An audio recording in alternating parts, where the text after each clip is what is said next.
गगो मंडी से आपको बड़ी खबर देते चले। गुज़श्ता रोज गगो मंडी जमलेरा रोड पर कायम मियां मोबाइल शॉप पर खौफनाक डकैती की वारदात। 3 नामालूम सल्ला डाकू कार पर सवार होकर मियां शाहद यकूब एडवोकेट के छोटे भाई की दुकान में अचानक दाखिल हुए और दाखिल होते ही दुकान के मालिक शाहद यकूब और मौजूदा ग्राहकों के ऊपर असला तान कर इनको यरगमाल बना लिया। चंद ही मिनटों के अंदर अंदर डाकू हजारों रुपए नकदी और जाते हुए सीसीटीवी कैमरे की एलईडी और दीगर कीमती सामान भी लूटकर मौका से फरार हो गए। ये तमाम मनाजर आप सीसीटीवी वीडियोस में आप अपनी आंखों से देख सकते हैं।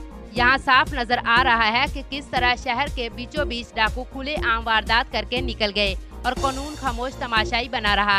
इस अफसोसनाक वाकया के बाद शहरियों और ताजरों में शदीद गम गुस्सा फैल गया।